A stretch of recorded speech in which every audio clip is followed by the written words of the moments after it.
You can text up to 3 texts at a time, so each person can text up to $30 at a time, which then is added to by the 50% matching grant. So when somebody comes up to you in the line, you welcome them, you thank them for being there, you remind them or you point out the text to give number, and then you tell them, okay, we're going to need you to watch and listen for us to give the countdown, because at 1:59 we're going to link up hands. And then you have them spread out. You have them spread out just so that they could reach each other hand to hand, or in some creative cases, the students or the different groups are creating some paper links or some fun links that can help extend the line, which they can use hand to hand. Now, if it's the paper links like you used to make in kindergarten, you might not be able to pull that hard, or you're going to break the line. So each area is getting creative with how they can extend the line, but the basic idea is you welcome, you give them the text number, you tell them 1:59, you thank them again,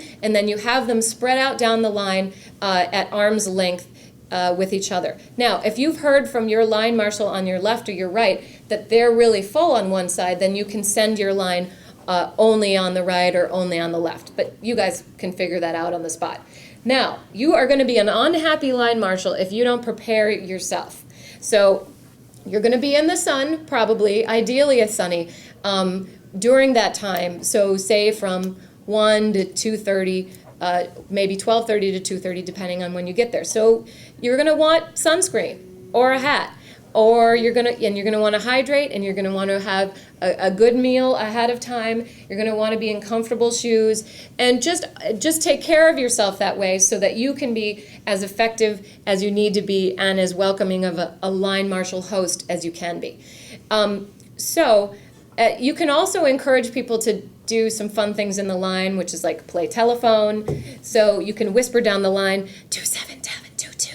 Which was 27722. You can play a little game, and you could pass on fun little things along the line, and Ken has an idea for that. Yeah, just one other thing.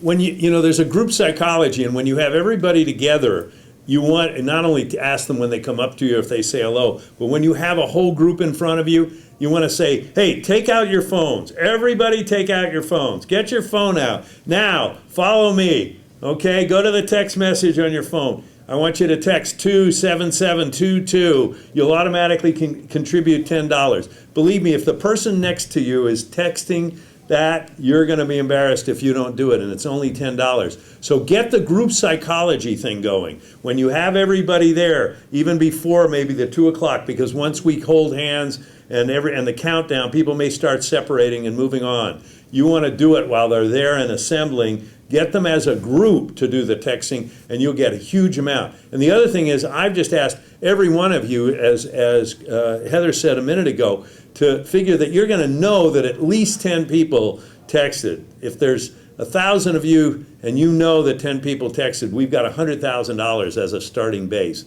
It'll be a lot more than that if you do this whole group psychology thing.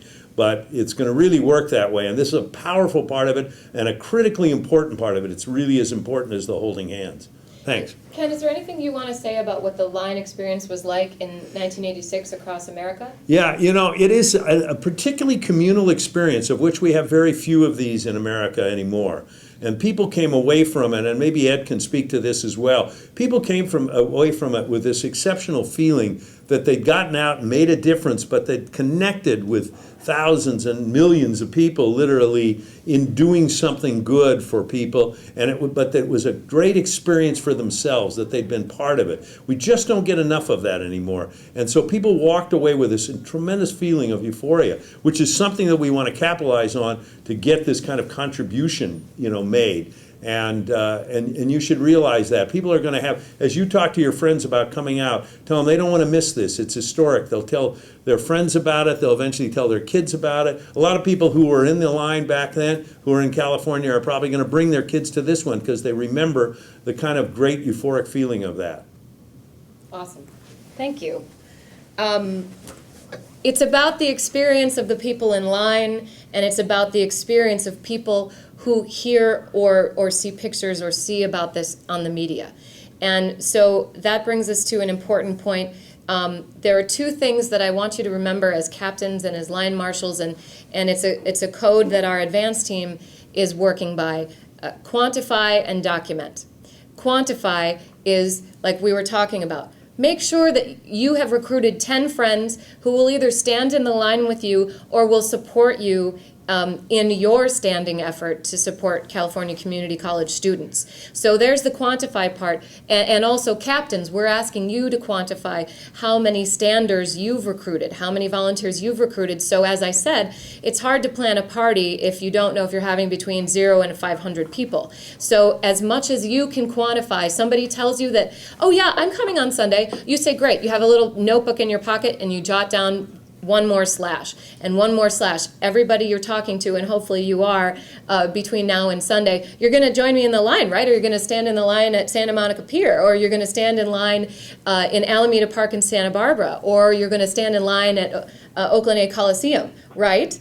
Because you know you have friends up and down the state, and sometimes they just need to be asked, maybe asked again.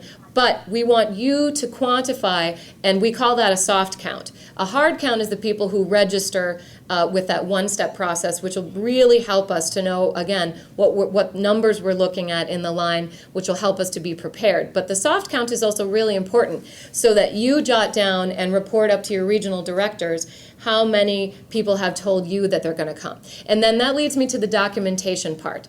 So the experience of the people in line is hugely important. And then hopefully they'll be buoyed by the experience and they'll want a text to give. But this event can resonate for years and years, and hopefully at least through June, during the time when we can still raise funds for the foundations. But hopefully it will resonate for years the way Hands Across America did, through pictures, through stories, through video. And so we ask you to work through your networks and yourselves to bring your camera. Have your friend or spouse come with you with a camera to stand with you in line. Have a friend that you know is great with video come and document up and down the line. Just in any way possible, we want to know what happens in your segment of the line. We want to see the beauty of the smiling faces and the California backdrops, whether it's along the Pacific Coast Highway or we're on Compton campus. We really want to see the pictures that make up California and see all of you standing hand in hand. So please work within your own networks to quantify and document. I think, good, but we can just really quickly recap that we need all marshals we need you to watch your email because we're going to continue to update you that way, and you're going to learn the locations of check-in points in your area. So all line marshals need to check in by 12:30, ideally 12 noon on Sunday. And at that point, you'll get your line marshal kit, you'll get your t-shirt and your sign information that you need and your line assignment. And you'll get, at that point, you can link up with the line marshals that will work on either side of you, and you can get the number of your captain if you don't already have it. And so by 1 o'clock, we want all of the line marshals to be at their segment of the line. That means that you've already parked, you found your spot, and you're in line ready to welcome the standers. Then at 1:30, the general public, now they may come before that, but at 1:30 we've asked the general public to come to their points in the line, and that's when you'll welcome them, you'll tell them about the text to give number, and you'll ask them to spread out along the line at hands length. And then at 1:59, we're all going to do a countdown so that we can link up by 2 o'clock across the state. And I don't know, Amber, if you already tried to text 27722 volunteer. Yes. Wonderful. Okay, great. And that is our rapid response system. That's the way that we can give everybody the marshals updates and lead you into the countdown and let you know that we've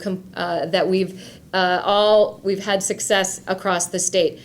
We also want to talk a little bit about security. And we've let law enforcement know up and down the state that this is happening. And one of the things that the law enforcement would be concerned about is stopping traffic. We are not going to stop traffic.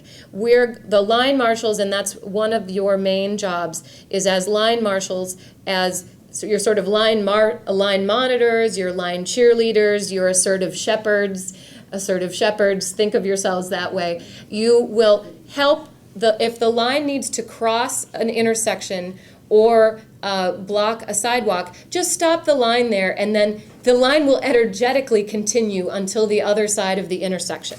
Or the line will just energetically continue to the other side of that sidewalk. So is everybody clear? The line marshals are there to help make sure our line does not obstruct traffic or obstruct people getting in and out of offices or their homes, because we want this to be a completely positive event. Obviously, we don't want anyone to get hurt, or we know what California traffic can be like. We don't want the story to be, oh, Hands Across California created this major traffic jam everywhere, and we want the story to be, oh my gosh, we saw people holding hands like at every intersection we went to, and some of them were even wearing a cap and gown. They must have been standing for higher education. I was hearing something about Hands Across California, that we want people to go away having seen us, having it been extremely positive, but we absolutely don't want any stories from a situation where somebody got hurt, or again, where we had any traffic concerns. And it's not just about the story, it's that we want everybody to have as positive of an experience as possible. So in terms of safety, remember that 911 is always there for you if you have any sort of, if there's a real physical emergency. If you're having just a question and you need immediate assistance, that's when you text your captain, and if the captain needs to, they will get in touch with us so that we can implement and connect and be a resource to you. And if you happen to encounter somebody in the line who maybe they're having a bad day, maybe they're agitated, maybe there's a little bit of mental illness there, and they get assertive with you, just step away. We don't want to create any sort of situations. Just extract yourself from the conversation, be pleasant throughout. We want to be assertive shepherds here, but it's just a short event, and so unless there's a necessity to call the police, unless somebody's really creating a disturbance, we just sort of step away from it and try to keep everybody as safe as possible. Now, like I know a lot of people who are always prepared have things like water or gum or Band-Aids with them, and we'd ask you line marshals to be as, maybe somebody could put their phone off speaker. I think we're getting the feedback again. So if you can bring things that will arm you to be helpful, especially like a Band-Aid, because if somebody just, they bring their kids and their kids skin their knee, it would be wonderful if you're armed with that and ready. And that's just something that we ask you to do if you can. And so I think Ken has a thought. Plus, somebody's got to mute their phone because we're getting a lot of feedback. Yeah, good. Whoever did it, that's perfect. The other thing I was just going to tell you is, and this can be true, particularly you people in Santa Monica, on a day that's going to probably be 80 degrees and we're going to be near the ocean. Anybody can be in this line. They don't have to have heard about it. They don't have to have registered. They can be in this line. As you form this line, you're going to create curiosity. If you happen to have music in your area, that's going to bring other people. You want to reach out also and say, come be part of this line. It's 5 minutes of their time. Once you start to form the line and you see onlookers, don't let them just stand there and gawk at what we're doing. Get them involved. Bring them in. Bring them into the line. That lengthens the line. Along Santa Monica, along Ocean Boulevard, going either way from the pier, we could have a couple thousand people literally who never heard of this, who are out there who suddenly get in this line and make this line go miles in either direction from Santa Monica Pier. There are so many opportunities like that. So wherever you line marshals are, recruit the people that you see. Or, we had during the original, a bus driver's driving by and he saw a gap in the line. He stopped his bus and made everybody on the bus get out, literally, and get in the line. We had another situation where a guy was driving cattle and there was a gap in the line, so he brought his cattle and he put them between people and everybody held on to the horns. We have pictures in the book of that. People were in boats holding hands from going across waterways. Just be creative, be imaginative, be safe, be careful. That's very important. We do not want the story to be about anything that happened negatively. But at the same time, realize you're creating an event that's going to be curious to a lot of people, and you can bring them on board just with your own, reach out. Hey, come on, be part of it, and they'll do it. they'll do it. People like to do that. Organically. Yes, it will grow organically. That's the important point.